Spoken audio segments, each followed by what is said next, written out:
Jeudi 18 avril 2019, il est 18h à Madina Wandifa et à Nyamakuta, c'est dans le département de Bunkiling. Le journal. La baguette de pain de retour dans les boulangeries. La Fédération nationale des boulangers du Sénégal a levé le mot d'ordre de grève. C'est parce que les meuniers ont finalement accepté de baisser le prix de la farine.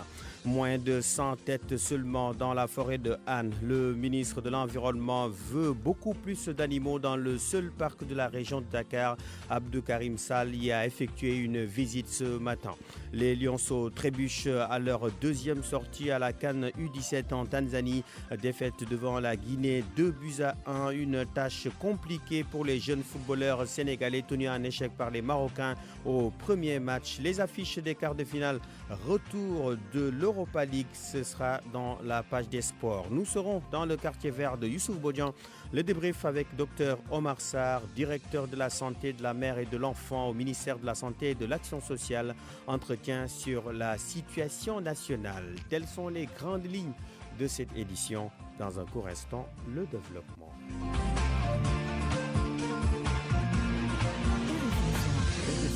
Mamadou Amar Ndior. À la présentation, à la technique, Hassan Diouf. Mesdames et messieurs, bonsoir.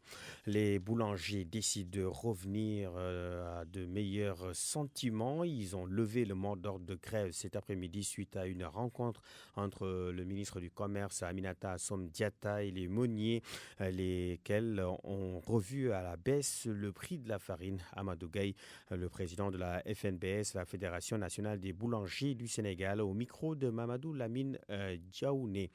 Amadou Gaye, que vous allez entendre tout à l'heure. En attendant, le ministre du Commerce et des PME, Aminata Assome Diatta, s'est dit satisfaite d'avoir trouvé un consensus. Nous l'écoutons, elle est interrogée par Mamadou Lamine Diaouné. Les meuniers ont répondu favorablement à nos sollicitations consistant à une baisse du prix du sac de farine, bien que la conjoncture internationale ne soit pas favorable. Ainsi, le sac de farine était fixé à 17 500 et revu à la baisse et sera désormais vendu à 16 800, soit une baisse de 700 francs. C'était donc le ministre du Commerce et des PME, Aminata Assome Diatta. Je disais tantôt, les boulangers ont finalement donc mis un terme à leur mouvement de grève qui a été entamé depuis hier. Il n'y avait pas de pain dans les boulangeries. Aujourd'hui, tout est terminé. Après la rencontre que je vous annonçais tout à l'heure, nous allons dans quelques instants écouter Amadou Gaye, le président de la FNBS, la Fédération nationale des boulangers du Sénégal. Il est interrogé par Mamadou Lamine Diaouné. Au vu de tous ces éléments que vous venez d'entendre, et la Fédération nationale des boulangers, en accord avec la RBS ici présente, nous avons fait la levée du mot d'ordre de grève. Terminé donc la grève des boulangers.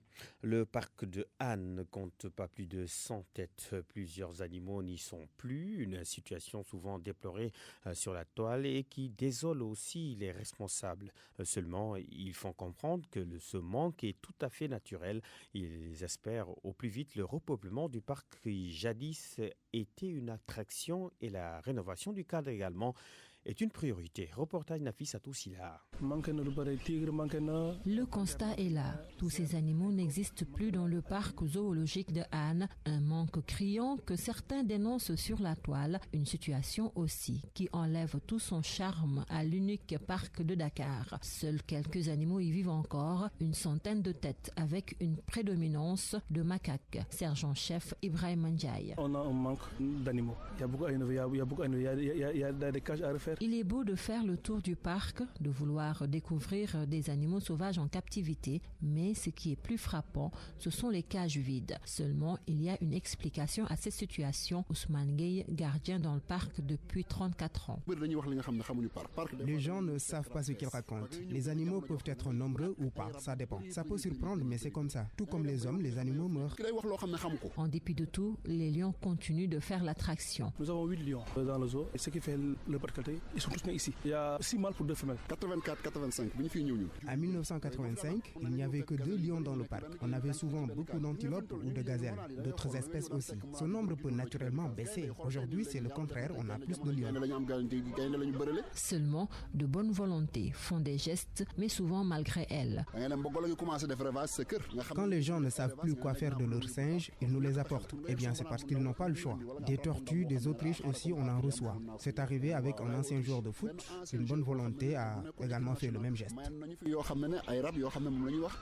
Autre détail qui frappe, le cadre détérioré. Mais les responsables du parc indexent le comportement des visiteurs. Pour pallier cela, le nouveau ministre de l'Environnement et du Développement durable, qui a choisi ce parc comme première étape de sa mission, mise sur le repeuplement immédiat du parc, histoire de lui redonner un autre souffle. Première sortie du ministre de l'Environnement et du Développement durable. Visite effectuée au parc de Han. Abdoukarim Sall en a profité pour faire l'état des lieux et connaître les urgences. 3 mesures prioritaires sont envisagées. Les plus urgentes, le repeuplement du parc animalier et l'installation d'une pharmacie vétérinaire. Abdoukarim Sall au micro de Nafissatou Silla. Quand j'ai fait la visite tout à l'heure de ce parc forestier, j'ai constaté l'existence de ce qu'on appelle le bois sacré, où l'ensemble de l'écosystème a été reconstitué. C'est magnifique, il faut le découvrir, mais également la visite du parc m'a permis de comprendre les urgences, notamment la mise en place d'une pharmacie vétérinaire le plus rapidement possible, faire en sorte que, avec le partenariat avec la Sonatel, accélérer le processus pour que nous puissions avoir le musée des eaux et forêts ici dans le parc, mais également faire en sorte que le repeuplement du parc se fasse le plus rapidement possible.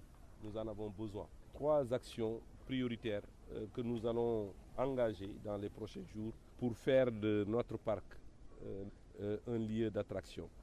Nous allons travailler en rapport avec le directeur des eaux et forêts pour accélérer ce que je viens de dire tout à l'heure comme action à prendre dans l'immédiat pour faire en sorte que toutes les dispositions soient prises pour que les actions concernant notre environnement soient réalisées dans les plus brefs délais. Il est 18h passé de 8 minutes. Vous suivez le journal sur RFM. Clin d'œil à nos auditeurs de Dakateli. RFM, fréquence de modulation 94.0. La radio en puissance. RFM Soir. Mamadou Amar Ndiol. Le Sénégal est passé de la 50e place à la 49e dans le classement mondial de la liberté de la presse 2019. Une petite évolution due au nouveau code de la presse, mais d'autres améliorations peuvent être enregistrées si on procède à la dépénalisation des délits de presse. Annonce faite ce matin lors d'un point de presse de Reporters sans frontières au CESTI, le Centre d'études des sciences et techniques de l'information. Compte rendu, Laoubé Diagne. Un petit progrès, mais un progrès quand même. Le Sénégal passe de la 50e à la 49e place dans le classement mondial de la liberté de la presse 2019. Une place qui cherche son explication dans l'arrivée du nouveau code de la presse. Hassan Diagne, directeur du bureau Afrique de l'Ouest de Reporters sans frontières, explique. La position du Sénégal, l'élément principal d'explication que nous avons, c'est le nouveau code de la presse. Ça, c'est un aspect, un argument. Le deuxième argument, c'est qu'il y a eu moins d'exactions sur les journalistes. L'environnement de la presse ne s'est pas très nettement amélioré, mais en tout cas, on n'a pas noté d'exactions sur les journalistes. Malgré ces progrès, des efforts restent à faire. La dépénalisation du délit de presse et l'adoption d'une loi d'accès à l'information, principaux goulots d'étranglement de la liberté de presse au Sénégal. Il faut aller dans le sens de l'amélioration du code de la presse, qui n'est pas encore promulgué, donc il n'est pas encore trop tard pour bien faire, en dépénalisant le délit de presse. Autre chantier sur lequel il faudrait travailler pour améliorer la situation au Sénégal, c'est bien entendu l'adoption d'une loi d'accès, la loi universelle à l'accès à l'information. Au classement 2019, la Norvège occupe la première place pour la 3e année consécutive, tandis que la Finlande occupe la 2e place. La Gambie a connu des progrès, l'Érythrée et l'Éthiopie, toujours bon dernier. Merci beaucoup, Laoubé Diagne, stagiaire à la radio Futur Média. Nous reviendrons sur cette position de la Gambie voisine dans nos prochaines éditions. L'Airbus A330 Neo d'Air Sénégal SA, le directeur général de la compagnie, annonce le retour de l'avion pour dimanche prochain. L'appareil est à Paris après un incident technique le week-end dernier.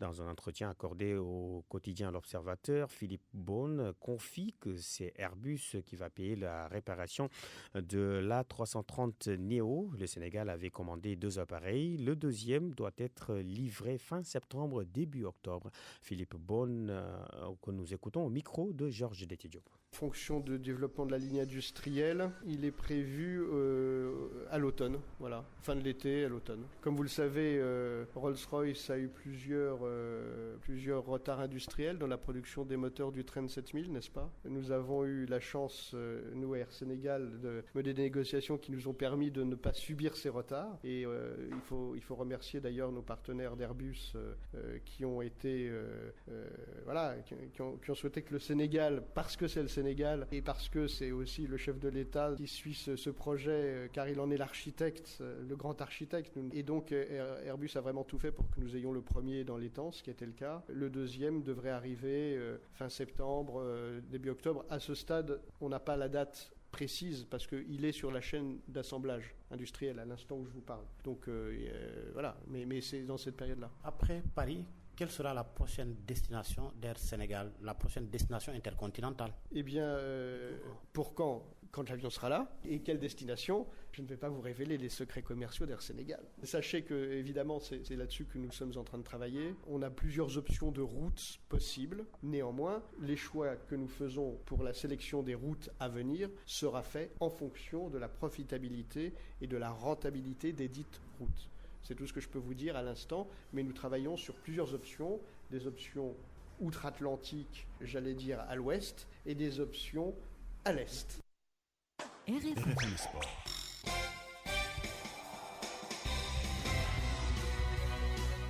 18h12, football sport, CAN U17 en Tanzanie.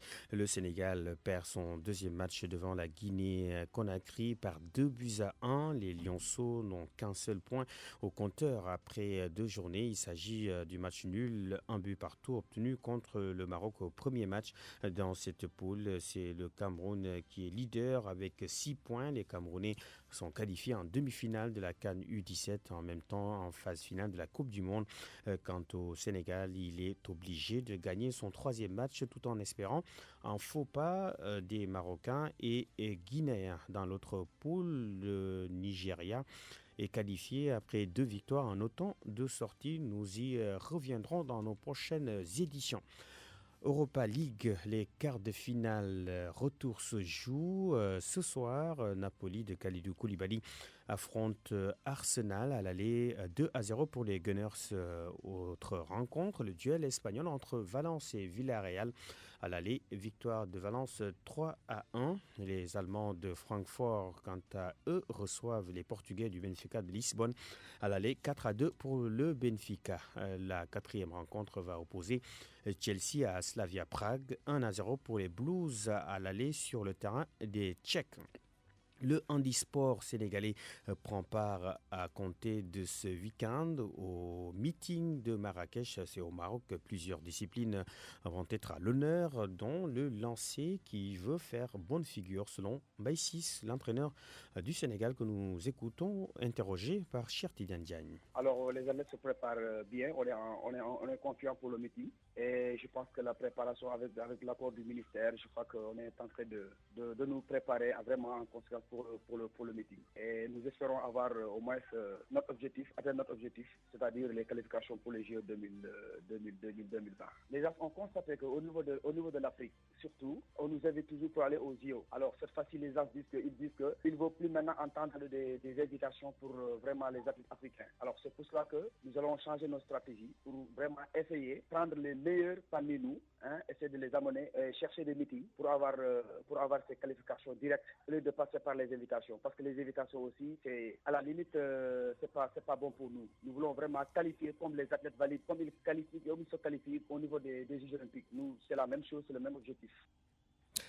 C'est donc le même objectif, a dit l'entraîneur des Lions. 18h15, c'est la fin de cette page des sports. Nous entrons maintenant dans le quartier vert de Youssouf Bodian. Bonsoir. Bonsoir et bienvenue.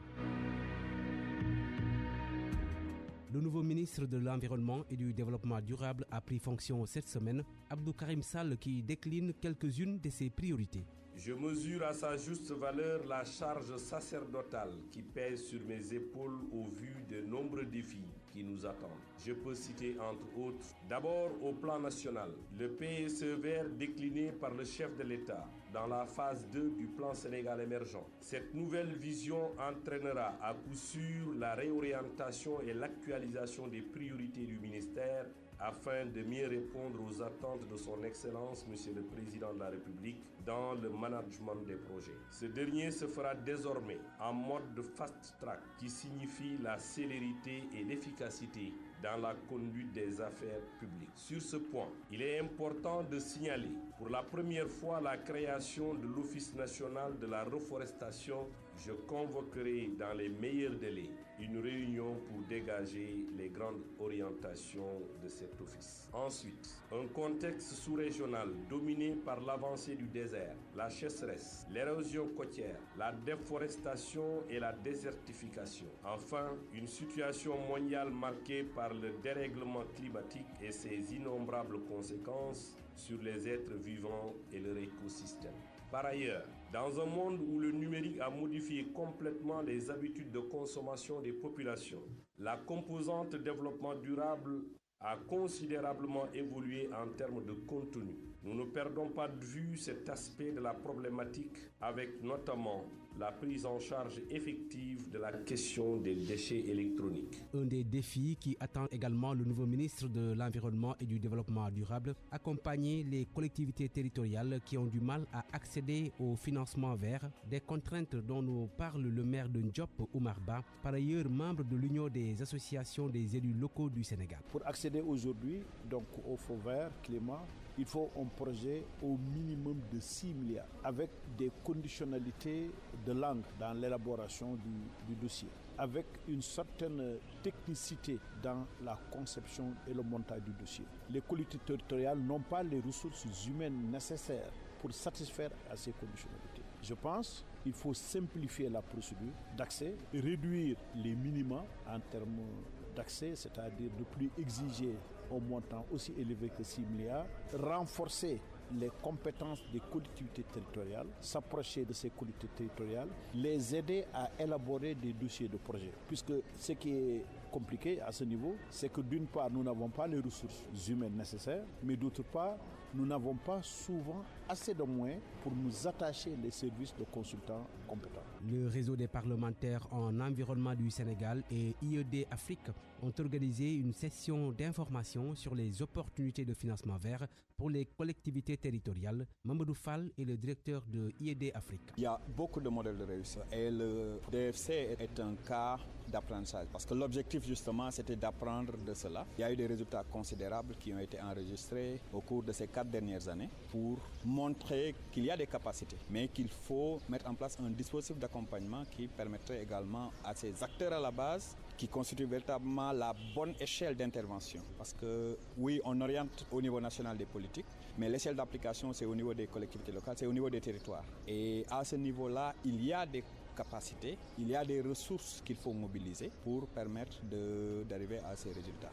Et le DFC peut être véritablement ciblé comme un cas de réussite et qu'il faudra accompagner, documenter. Et c'est dans ce cadre-là que la plateforme nationale justement a été mise en place. À Kaffrine, on a financé plus de 80 investissements qui renforcent la résilience des communautés locales. Des investissements qui ont été identifiés par les communautés en rapport avec leurs besoins. Parce que nous savons un peu quelles sont les conséquences du changement climatique dans ces zones. Et ces investissements ont permis d'améliorer la résilience des communautés face au changement climatique. Mais tout ce processus-là a été mis en œuvre avec l'implication de tous les acteurs. Les élus ont été impliqués, les services techniques de l'État ont été impliqués, les communautés ont été impliquées. Je parle bien des communautés, des hommes, des femmes et des jeunes. Mamadou Fall, directeur d'IED Afrique qui referme les portes de Quartier Vert la semaine prochaine. Même heure, même quartier, même planète. Merci beaucoup Youssouf Bodian. C'était les actualités environnementales, votre rubrique Quartier vert.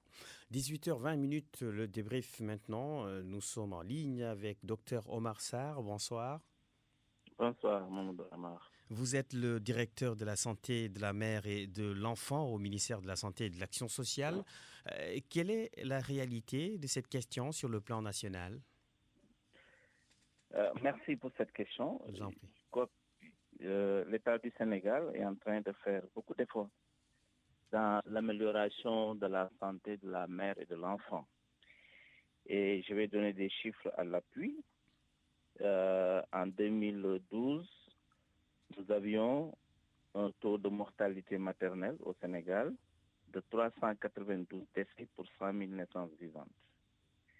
Et en 2018, avec l'enquête démographique de santé de 2017, réalisée par l'ANSDS, l'Agence nationale de la statistique de la démographie, oui. Et de la démographie, nous sommes à 236 décès pour 100 000 naissances vivantes. Donc, en moins de 7 ans, 6 ans, nous avons gagné 156 points. Et je rappelle que et c'est dû à quoi? Est-ce que c'est dû à des actions que vous avez menées pour améliorer sensiblement la situation? C'est quoi exactement? Oui, c'est dû d'abord à une volonté politique qui a été définie par M. le Président de la République et mise en œuvre par les ministres de la Santé qui sont passés. Et nous avons eu à mener des interventions à haut impact, notamment la promotion de la planification familiale, qui est vraiment un bon indicateur de réduction de décès maternels. Mais aussi, nous avons amélioré la prise en charge de la consultation prénatale, de l'accouchement et aussi du post-accouchement, ce qu'on appelle les consultations post-natales. Oui. Donc voilà, tout cela fait que nous avons eu vraiment des gains considérables en matière de réduction de décès maternels au Sénégal. Et je rappelle que dans la zone de la CEDEAO, le Sénégal est loin devant, en tout cas en matière de ratio de décès maternels. Et dans le monde rural, justement, l'accès aux structures de santé pose problème. Est-ce que le gap à combler ne se trouve pas à ce niveau? Tout à fait. Malgré les efforts qui ont été faits dans le cadre, en tout cas, des budgets d'investissement du ministère de la Santé, dans le cadre aussi du PIDC, et aussi avec l'appui des partenaires techniques et financiers, nous avons encore des gaps en matière d'infrastructures de base, mais aussi en matière de ressources humaines. Mais je crois que des efforts sont en train d'être faits et nous sommes en train, en tout cas, de combler les gaps au fur et à mesure. Et actuellement, au moment où je vous parle, je suis avec l'équipe de la Banque mondiale qui est là au Sénégal pour aider le Sénégal à asseoir un programme pour éliminer ce qu'on appelle les décès évitables. Et quels sont les défis à relever en urgence, en mode fast-track, comme le recommande le chef de l'État? Le premier défi, c'est les ressources humaines. Je crois qu'il faut encore former suffisamment de personnel, les recruter et les mettre aussi au niveau périphérique pour prendre en charge la santé de la mère et de l'enfant. Donc ça, c'est véritablement un premier défi. Peut-être mettre fin aux femmes qui accouchent sur des charrettes dans plusieurs villages. Le problème se pose, est devenu récurrent. Est-ce que là, il n'y a pas une urgence de réagir rapidement? Bon, ça, c'est des cas particuliers. Mais véritablement, l'État du Sénégal a mis en place plus de 300 ambulances médicalisées dans tout le territoire du Sénégal. Et normalement, toutes les évacuations devaient se faire par ambulance. Peut-être qu'il y a un problème de rationalisation et de gestion au niveau périphérique qui font que parfois, on note en tout cas des évacuations par charrette où la femme en tout cas accouche. Parfois dans les domiciles? À Wainoumaka, par exemple, et dans d'autres villages, il n'y a pas de structure sanitaire proche. Les femmes sont obligées d'accoucher à domicile dans des cases. C'est compliqué. Tout à fait. Nous sommes conscients de tout cela parce que nous avons fait le diagnostic et nous sommes en train de combler les gaps, comme je vous l'ai dit. Et cela nous a permis d'avoir ces résultats. Parce que si on ne faisait rien du tout, je pense que la mortalité augmenterait. Mais nous avons gagné 156 points.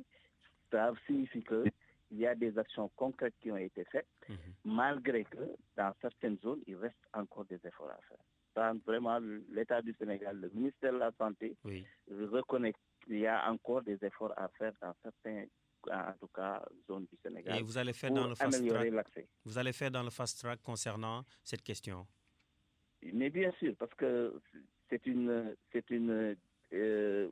directive du président de Monsieur le Président de la République, appliquée par Monsieur le ministre de la Santé. Nous allons accélérer. En tout cas, tout ce que nous sommes en train de faire est passer à l'échelle toutes les interventions à haut impact, vraiment qui réduisent de façon notable, en tout cas, les décès évitables, et pour arriver à l'atteinte des objectifs de développement durable qui nous donne un objectif de 72 décès pour 100 000 naissances. Et je pense qu'avec c'est possible, c'est réalisable. Avec les réalisations que nous sommes en train de faire, je pense que nous pouvons atteindre l'objectif de 72 décès pour 100 000 naissances à l'horizon 2030. On attendra. Merci beaucoup, Dr Omar Sarr. Merci à vous. Je rappelle que vous êtes le directeur de la santé de la mère et de l'enfant au ministère de la Santé et de l'Action sociale. 18h27, c'est la fin de cette édition. Le rappel des principales lignes qui l'ont constituée. RFM Soir. RFM Soir. La baguette de pain de retour dans les boulangeries. La Fédération nationale des boulangers du Sénégal a levé le mot d'ordre de grève. C'est parce que les meuniers ont finalement accepté de baisser le prix de la farine. Moins de 100 têtes seulement dans la forêt de Han. Le ministre de l'Environnement et du Développement durable veut beaucoup plus d'animaux dans le seul parc de la région de Dakar. Abdou Karim Sall y a effectué une visite ce matin. Les lionceaux trébuchent à leur deuxième sortie à la CAN U17 en Tanzanie. Défaite devant la Guinée 2-1. Une tâche compliquée pour les jeunes footballeurs sénégalais tenus en échec par les Marocains au premier match. Les affiches des quarts de finale, retour de l'Europa League, c'était dans la page des sports. Nous étions dans le quartier vert de Youssouf Bodian. Le débrief à l'instant avec Dr Omar Sarr, directeur de la santé de la mère et de l'enfant au ministère de la Santé et de l'Action sociale. Entretien sur la situation nationale. Édition a été donc mise en onde, cette édition par Hassan Diouf, édition présentée par Mamadou Amar John. Prochain rendez-vous d'information à 19h avec le flash en Wolof qui vous sera présenté par Makumbabe. Tout de suite après la publicité, Kurgi avec Colosse. Au Sénégal ou à l'étranger, où que vous soyez, toute la rédaction de RFM vous remercie de votre amabilité, de votre disponibilité et de votre fidélité à la radio de toute l'actualité.